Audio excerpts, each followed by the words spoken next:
लालची सुनार और ब्राह्मण। किसी गांव में एक सुनार रहता था। वह बहुत गरीब था। पहले तो उसके पास काफी धन था, परंतु जब से उसने सेठ जी के सोने के हार में बेईमानी की, तब से गांव के लोगों का उसके ऊपर से विश्वास हट गया और उन्होंने उससे अपने गहने बनवाने बंद कर दिए, जिसके कारण उसकी दशा दिन प्रतिदिन बिगड़ती चली गई और अंत में वह इतना गरीब हो गया कि उसके घर में एक समय ही चूल्हा जलता था। उस सुनार के पड़ोस में एक गरीब ब्राह्मण भी रहता था। दोनों अच्छे दोस्त थे। वह ब्राह्मण कथा आदि सुनाया करता था, जिससे उसे सारे लोग पंडित जी के नाम से पुकारते थे। एक दिन दोनों ने सोचा कि अब कहीं कमाने चलना चाहिए, जिससे कि घर का पालन पोषण हो सके। ऐसा विचार करके वे शहर पहुंच गए। शहर में पहुंचकर दोनों ने एक अच्छा स्थान देखकर अपना अड्डा जमाया। सुनार तो गहनों आदि का लेन देन करने लगा और पंडित जी अपने पोथी पत्रा फैलाकर बैठ गए। दोनों ने 6-7 महीने काम करके कई हजार रुपए बचा लिए। जब 6-7 महीने हो गए तो सुनार ने कहा, पंडित जी, अब तो हम अपने गांव जाना चाहते हैं। अब तक बहुत कमाया, अब घर चलना चाहिए। तुम्हें चलना है या नहीं? पंडित जी ने उत्तर दिया, भाई, मुझे तो जाना नहीं है, तुम चले जाओ, परंतु ये मेरे 5,000 रुपये मेरी पत्नी को दे देना। यह कहकर पंडित जी ने सुनार को 5,000 रुपये दिए और एक सरकारी कागज मंगवाकर उस पर सुनार से लिखवा लिया कि पंडित जी ने मुझे 5,000 रुपये अपनी स्त्री को देने के लिए इस तारीख को दिए हैं।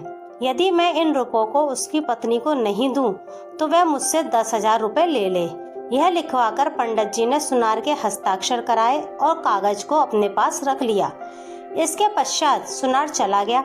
वह घर पहुंचा तो उसने 10,000 रुपये अपनी पत्नी को दिए और कहा कि इसमें से 5,000 रुपये पंडिताइन को दे आओ। यह रुपये चलते समय पंडित जी ने उनके लिए दिए हैं। लेकिन उसकी पत्नी ने कहा कि तुम ये रुपये पंडितानी को क्यों देना चाहते हो? पंडित आकर हमारा कुछ बिगाड़ थोड़ी लेगा। सुनार ने उसे बहुत समझाया, लेकिन वह नहीं मानी। अंत में उसने पंडित जी के रुपए भी अपने पास रख लिए।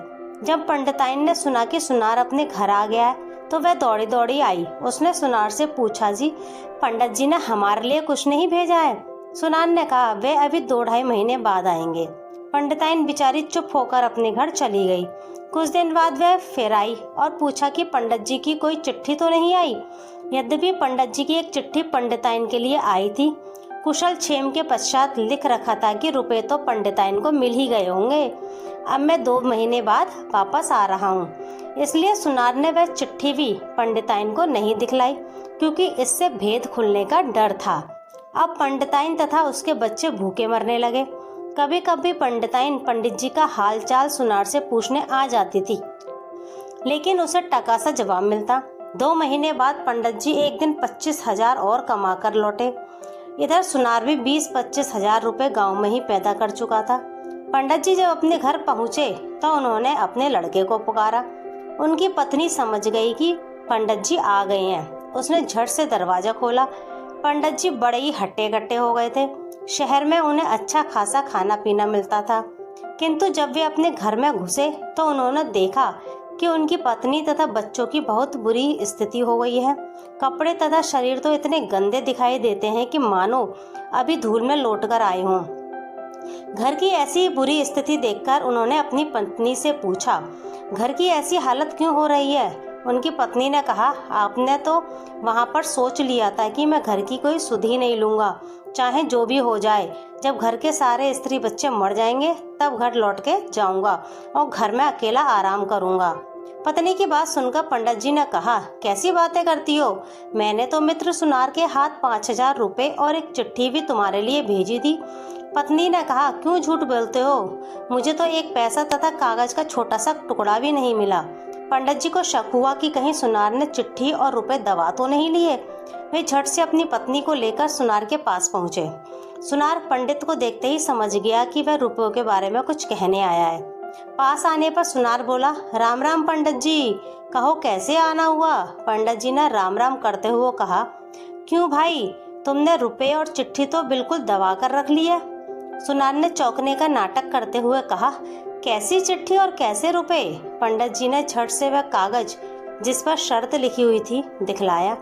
लेकिन सुनार बोला, मुझे कुछ नहीं पता, तुम मुझे बेवकूफ़ बना रहे हो, मुझसे रुपए ऐंठना चाहते हो। पंडित समझ गया कि यह ऐसे रुपए नहीं देगा।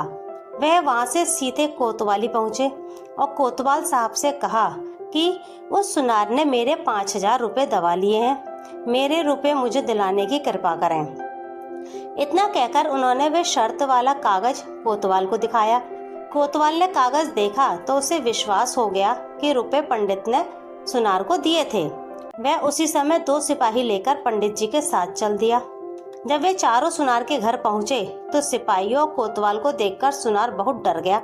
उसने वहां से भागना चाहा, लेकिन उसे झट से एक सिपाही ने पकड़ लिया। कोतवाल ने सुनार से पूछा, पंडित जी के रुपए कहाँ हैं? सुनार ने आश्चर्य दिखाते हुए कहा, कैसे रुपए? कोतवाल ने वह कागज दिखाया और कहा, देख, यह रहा रुपए देने का प्रमाण। सुनार उसे देखकर बोला, यह बिल्कुल झूठा है। कोतवाल ने जब यह सुना तो उसने बगल में से कोड़ा निकालकर तड़ाक से सुनार को जमा दिया और कहा, और ये हस्ताक्षर किसके हैं? ये सुनार की मोहर किसने लगाई? कोड़ा पड़ते ही सुनार चीखता हुआ बोला, सरकार, सच कह रहा हूँ, मैंने रुपए नहीं लिए। इतने में एक सिपाही उसके कमरे में से एक चिट्ठी उठा लाया तथा कोतवाल को चिट्ठी देते हुए बोला, देखे हुजूर, ये किसकी चिट्ठी है? कोतवाल ने चिट्ठी लेकर पढ़ी। ये वही चिट्ठी थी जो पंडित जी ने सुनार को दी थी। कोतवाल ने उसे पढ़कर कहा, देख, दूसरा प्रमाण ये रहा, या तो सारे रुपए लाकर दे दे, नहीं तो इतनी मार लगाऊंगा कि होश ठिकाने आ जाएंगे। इस बार सुनार डर गया। उसने झट से 10,000 रुपए लाकर पंडित को दे दिए, लेकिन कोतवाल ने कहा, अभी 2,000 रुपए और सजा के तौर पर पंडित को दे। आखिरकार उसने 2,000 रुपए और लाकर पंडित को दे दिए। पंडित प्रसन्नता पूर्वक अपने घर चला गया। कोतवाल सुनार को हथकड़ी पहनाकर जेल ले गया। उसे 1.5 वर्ष की सजा हो गई। कुछ दिनों में उसके घर का बचा कुचा धन भी समाप्त हो गया और उसकी पत्नी को मांग मांग कर अपना गुजारा करना पड़ा। बेईमानी का यही नतीजा होता है।